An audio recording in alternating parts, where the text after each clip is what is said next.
A lot's happened since yesterday!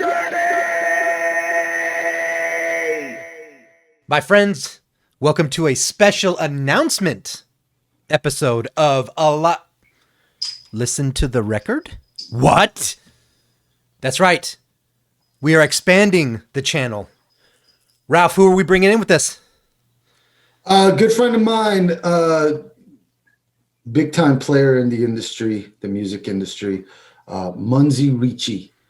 For those of you who don't know who he is, we actually have an episode that you can check out on here where we kind of go through the whole history with him of what he does. Right. And basically he's a radio guy. He gets if you're in a band, and you're signed to a label, or maybe you're doing it DIY, then you go to a guy like Munsey Ricci and you get him to try and get your song on the radio.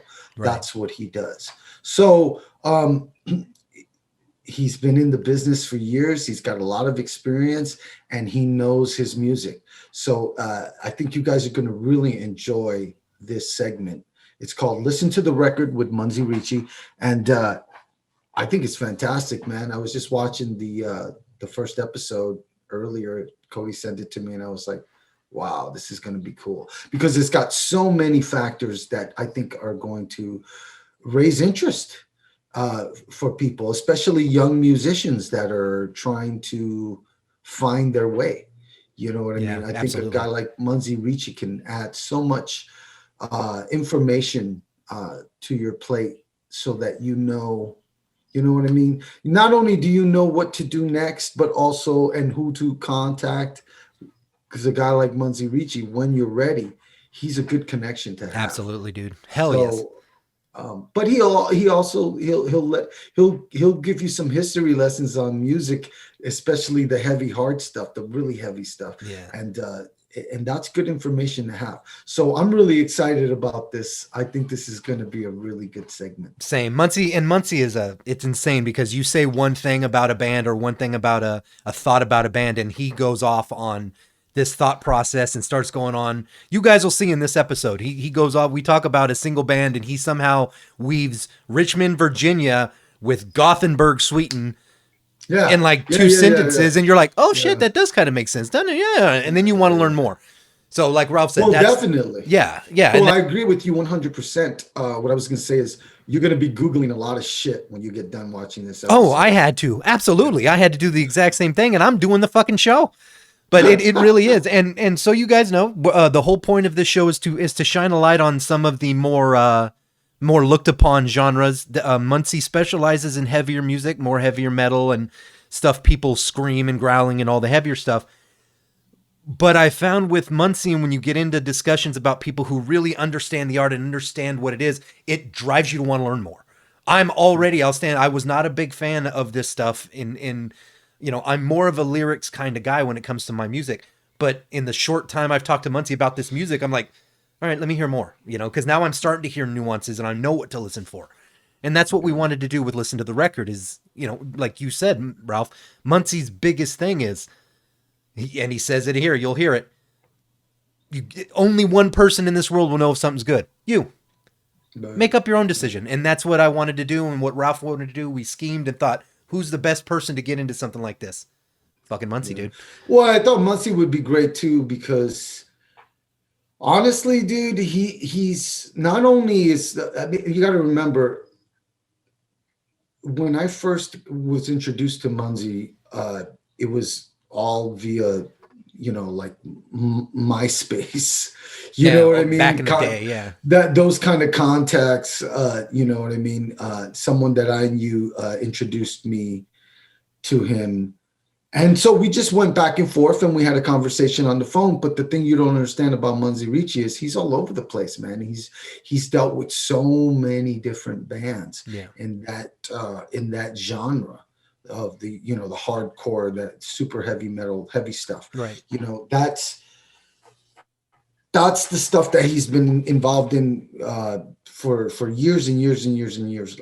And he's from the East Coast. So that's something he and I have in common. And I also think that puts an interesting spin on this, because coming from the East Coast, there's a whole different scene out there. Yeah. We're used to the Southern California scene. The music scene out here is nothing like the East Coast music scene. They're intense over there. Yeah, man. they are. Yeah, they are. They're hardcore out there. They're very hardcore. So it's an interesting ride to hear him tell the stories that he's going to tell and go into the history of the heavy music like he can. Absolutely. Nobody else can do it like he can. So I really think we got lucky to have Munsey on the show. I'm really happy with it, and I think that everybody that watches it is going to see what we're talking about, and they're going to go, "Oh yeah, this is a show that I'm going to want to see, on the regular from here on out." Hell So yeah, don't forget, we keep telling you guys to subscribe and ring that bell so that you can get notifications. There's been a lot of really cool episodes we've had here. We recently had the band Plush on, and now they're blowing up. Yep. Oh yeah. So, I mean, honestly, guys, we've got some cool people that we're going to have on this show in the near future. And we've already had some really cool guests and some really cool episodes. So if you're not watching, you're missing out. Check it out, share it with your friends, leave some comments below. Don't forget to like or dislike if you don't like what we're doing. No, I'm going to be honest. I'm going to throw that on the fucking front street. Just so you people know, you little internet trolls, the like and the dislike button is only for opinion. So interact with the page, like or dislike. We don't care. Who cares? It'll be fun. We'd like to get your opinion on some stuff too. What do you want to see? Yeah. Do you like the topics that we're covering? Is there something else that you'd like us to cover that we're not? Sure. You're going to find we're very open-minded. Very.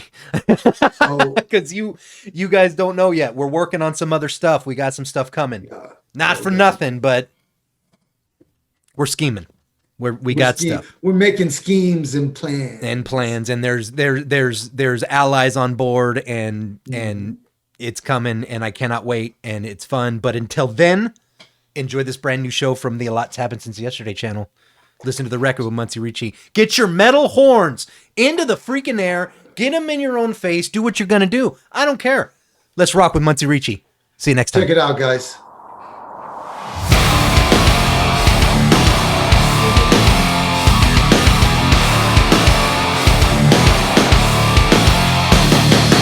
Thanks for having me back, dude. I love doing this podcast. It's a lot of fun. Fuck yeah, brother. We're so glad to have you back on. Ralph, why don't you tell them what this show is dedicated to? Well, the show's dedicated to Munsey because Munsey's been working in the industry for many years now, and he's gotten a lot of bands heard on the radio worldwide. And so we figured, why not get Munsey on here to talk about who he's pushing next or who's on his radar? Absolutely. And we'll call it Listen to the Record, because I remember when I first started talking to Munsey, that was one of the first things he told me. He says, "You always got to listen to the record, dude." That's what he said. 100%. And so I was like, "Oh, dude, that makes sense. Forget about what everybody else is saying. Listen to the record. You'll know if it's good. You'll know if it's going to do well." Yeah, that's the whole point. You see, music is universal. Some people dig, some people don't. Mm-hmm. And some people may really like a record. Other people may really hate the record. Right. So what's the point? You can't say, "Oh man, all the reviews are terrible." Well, fuck the reviews. It isn't about the reviews. It's about whether you yourself listen to an album and really like the band. That's what it's all about. Absolutely, dude. 100%. And that's what we're dedicating this show to. This segment for our channel is dedicated to the heavier stuff, the heavier metal, what most people would consider too hardcore or whatever they want to say. And I'm not going to lie, for a long time I was that person. I was not really into the screamer and the hardcore stuff. And I really am excited about doing this as well because it allows me to get more into that genre of music. I'd like to do a deep dive anywheres. And you, my friend, are the guy to tell us why it's great. So, starting off, what's the first band, the inaugural band of Listen to the Record? What are we getting into today, brother? Today we're going to talk about Century Media Records recording artist Enforced. Band's from Richmond, Virginia, and it's actually the band's second record. I haven't gotten around to listening to actually their first record, but the second album is called Killgrid. And, we took this out to radio. I mean, we've already 3 singles deep into radio. And the latest track, Curtain Fire, is the newest single. But, the band's definitely, they're a little more old school thrash. Right. And they definitely have a new school flair to them. and they're balls ass heavy. And dude, if you want to just talk music to bleed to and music to get into a circle pit to, where you're gonna come out missing a couple of teeth or have a broken bone or something or other, this is definitely the band that you want to like get into, because I could really see your furniture getting broken in your basement when you crank this shit with your friends. You know? So don't even listen to it by yourself, because you're probably just gonna punch yourself in the face. Exactly. You're going to go upstairs and wonder how you got a black eye, and you realize, oh shit, I must have listened to the Enforced record. That's pretty awesome, bro. You had me at missing teeth, but yeah. I mean, the record itself. Look at this artwork, dude. I mean, if that doesn't tell you what you're in for. Yeah, you are definitely in for a serious treat. And you know, the thing that's good about thrash is that it always withstands the persistence of time. Right. You see, because you look at a lot of the old school bands that, you know, Exodus, Death Angel, Testament, all those old pioneers of thrash from back in the day, you know, that all like kind of deviated from bands like Diamond Head. And Diamond Head was by no means any way, shape, or form a thrash band. They were a hard rock band. But then again, you look at Metallica, and Metallica covered Diamond Head songs. They actually covered 3 songs. Right. And fans of Metallica don't even know that Am I Evil is a Diamond Head cover, you know? So that was one of the things that kind of really launched the whole format and the genre as a whole. So, and if you look at today, there's a lot of new bands that come along that are power metal and thrash. And dude, they're all young bands. The sound is good.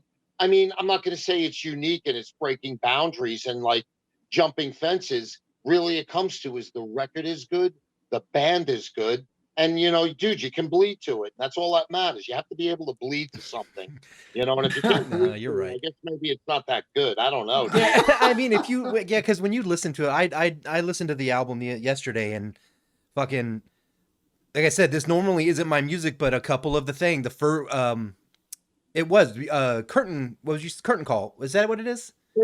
Curtain Fire. The start of that instantly reminded me of old school Metallica. I mean, immediately, those harmonized guitars throughout the whole album. It's just you've instantly grabbed that old school metal, and then it goes into that raw. You know, and you're just like, oh yeah, it's okay. Let's get after it, brother.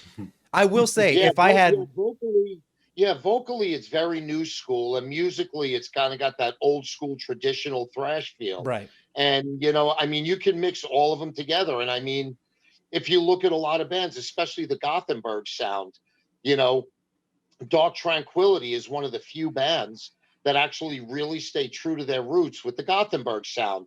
You listen to a Dark Tranquillity record, you know what you're going to get, you know, but then you listen to a lot of the other bands that come from the area, you know, and obviously they started with the Gothenburg Sound and you still hear it.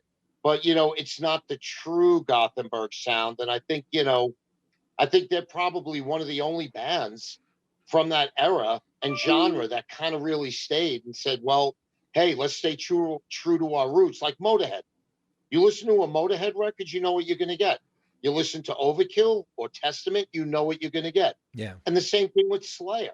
You know what you're going to get, because as a fan of the band and knowing what, you know, how the band evolved, you know, they don't really care if people like their stuff or they don't. They don't really care if radio jumps on it. This is what they do. This is the type of stuff that they write. So that's what they want to stay true to their roots. And not only can you totally respect that, but as a fan, you have to totally appreciate that. I agree. Now, what does the scene look like for these types of bands? Like, is there a solid fan base, or do they have to struggle to make this? No, there's a solid fan base for it. And if you look at some of the newest school thrash bands, you know, like Bonded in Blood and Evil, and, you know, like obviously Unleash the Archers, which is more power metal, you know, from Canada. I mean, dude, they go out and tour and they're playing, you know, 500, 600, 700 cap rooms or 1,000 cap rooms. And they're bringing in, you know, 400 or 500 fans. And, you know, you can always tell, you know, the majority of the fans that really dug into the band is by looking at the merch table after the set. Right. You know, if you see fans flocking to the merch table and buying up the band's merch, right away, you know, it's like, hey, you just made some new fans. Right. You always have your few fans that support touring bands. Yeah. They're going to go buy the album from the band because they know they bought it from their record company. And now they're selling that just so that they can make some money and their merch so the band can tour. So there's a small percentage of that. But when you see fans flock to the table and they sell like 20 or 30 shirts and 12 CDs, it doesn't matter if it's a 2,000 cap room and it's sold out. That's still a good indication that they won some people over, and that's what it's all about. Absolutely. Winning your fans over. Right. Yeah. That's the one thing that I really liked about this band. I'm a big thrasher, and I hear old school thrash, and I don't know, dude, it just puts a hook in me, and that's it. I just have to crank it on 11. I love it. I love it. Well, that puts to rest a couple of myths that you have to be super huge in order to make your living with your craft. That it's obvious that that's not the case. If you have a strong following, you can do just fine, and that's exciting. Yeah. I mean, a strong following is kind of imperative to an artist, because if they're going to go out and tour, and you're going to look in Polestar and you're going to see that merch and ticket sale numbers are extremely low, then talent buyers don't really want to book the band. Right. So if you go out and, if you're a fan and you go see the band, the best thing you can do is go to the merch table and buy some merch so that the band can keep touring. And obviously at that point, when another talent buyer looks at their merch numbers and their venue numbers, they see that there's people buying tickets to the show and people buying merch. That's just going to make the talent buyer want to book the band even more. So it's really important that you support the bands that you're really into. Yeah, that's great. That's great advice to the fans, because even though we understand that times are tough for everybody, if you want that music coming in, you got to support it. There's just no two ways around it, Yeah. Now, I mean, they come from, Richmond, Virginia. Fucking Richmond. Oh, yeah. Dude, there's like, let's stop and look at Virginia too. Lamb of God comes from Virginia, Yeah. and Lamb of God throws down on stage. And when they throw down on stage, it's like, Lamb of God threw down on stage. Facts. It was kind of like being at L'Amour's, back through the 80s. You had like different factions. You had like your metalheads and your thrashers. You had skinheads. You had everybody, and people getting in the pit and throwing down on each other. Okay. And it was like that at CBGB's. You went to CBGB's and it was the same thing. Dudes were walking out with broken bones and missing teeth and faces swollen out to here, all bloodied up, and dude, you got home and the next day it's, you went to work on Friday. If it was a Thursday night show, and your friends are like, oh, somebody had a good time last night. They knew you were in a bar room brawl. They knew you went to a show and you got in a circle pit, Yep. I remember going to see Pantera and White Zombie. This was back in the day, obviously. And I had to use the restroom. I followed a trail of blood all the way there. And when I got there, some dude and he had a shaven head, and he's got big old gash in his head, and he's all, oops, I guess I went too far. There's just blood everywhere. I'm like, oh man, dude, you're hardcore. But yeah, those were good times, man. I remember that. Pantera puts on a show, man. Dude, that you listen, and you know what? What's funny about Pantera is their first 4 records were glamours. Mm-hmm. They were total glamours, power metal, all those records. Big Paul from Pantera, Skin Basher, Trash. Hey, I'm Don Durlette, lead guitar. Terry Lee, lead vocals. Mom. This is Rex rocking from Pantera. If you like it hot and heavy, we got it. Come on, guys. Until Cowboys from Hell came out, and I think that band single-handedly back in 1990 really revolutionized what this format was about. Yeah, for sure. People listened to that and said, wow, holy fucking shit, what is that? Who are those guys? And, they didn't do so much anything groundbreaking that other thrash bands hadn't done. They just took something and did it better than everybody else. Yeah. Okay. And not only did they do it better than everybody else, but they kind of created a generation of thrashers just alone from Cowboys from Hell. You know, and I think it's a beautiful thing, because what's going to happen between now and, you know, like even 5 generations from now, you're going to get a 12, 13-year-old kid. He's going to go in, and whether he listens to Pantera or Enforced or whatever record he listens to, he is going to be influenced by it, and it is going to blow him away and smash him against the wall. And that kid's going to say, when I get older, that's what I want to do. That's what I want to be. And he's going to ask his parents for money and take his kid to go buy a guitar or a microphone. And he's going to sit in his room all day, every day for like years, honing his skill. And then who knows, when he's 22 years old, he may be that next cat that was influenced by Pantera, by Black Sabbath, by Enforced. I mean, you don't really know, because there's no way to really gauge that. But dude, a lot of these newer artists are definitely going to withstand the persistence of time, just alone from what they're doing, because a lot of people may not like it, but one kid is going to get blown away. And that's all you need, is one kid to get blown away. And then once that's done, that one kid has the potential to become somebody. He's absolutely right, dude. And that is the point of this show, because there's not enough, I don't know if mainstream's the word. There needs to be more spotlight on bands like this, because absolutely, the virtuosity, the production value, the skill it takes to do any part these guys play. I mean, my God, the drummer, I don't know how the drummers in these bands even make it. Like, I mean, they got to be IV'd fluids, the amount of miles they probably run on a show. Yeah, you know, I mean, I've seen some live footage from the band, and I got to tell you, live, they are super tight. So I'm pretty excited. I can't wait for touring to start again, so I can get out to a venue and see the guys live. I think this band would probably totally kill it at St. Vitus in Brooklyn. You know, I could see them, and I could see a lot of people walking out bloodied up with broken bones and missing teeth, leaving the venue. All right, and you know, the owner is going to be like, "Oh my God, am I going to get sued?" Well, I don't think you're going to get sued. I think they're going to come back, because they had such an amazing time.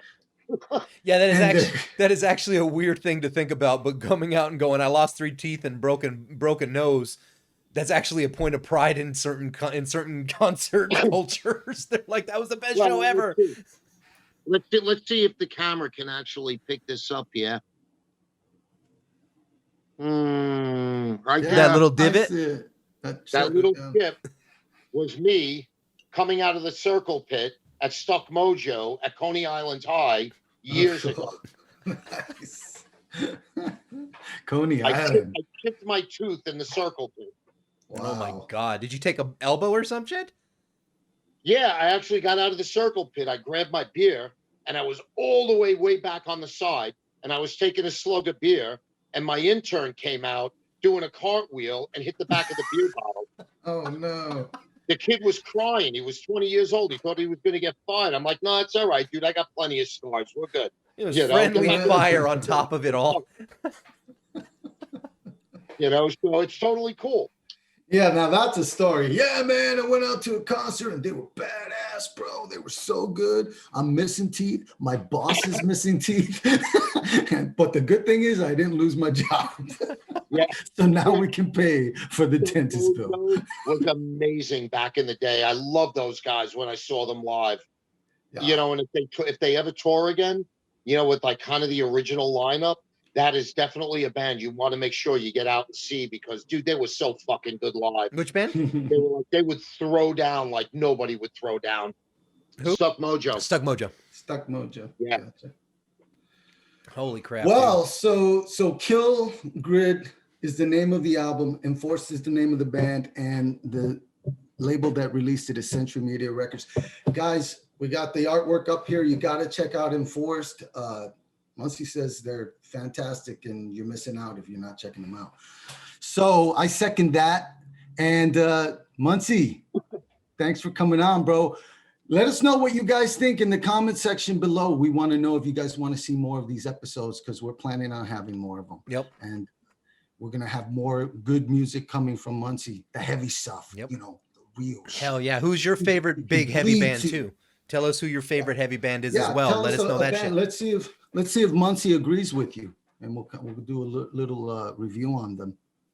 Ooh, Right, that we might have to get actually them be a all. cool I thing. can Pull a give you a random. hint about- I can't give you my one favorite band, but I can give you one of my top 100 favorite bands, though. Okay. Okay. Ready? Yeah, I'm ready. We are Motorhead, and we play rock and roll. Nice. Honest. We got the impersonation and everything. That's good. It's band, and just so you know, that's one of his top 100 bands. Righteous. Oh, for sure. Munsey, you're awesome, brother. This hopefully is the first of many people. Go discover new music. Go listen to heavier music. Go break out of your comfort shell and learn stuff. And no matter what, always listen to the record, people. We'll catch you later. Munsey, we love you. Thanks, bro. Thanks for having me on again, guys. Thanks, guys. We'll catch you next Later, time. bro. We'll Peace. catch you soon, Munsey.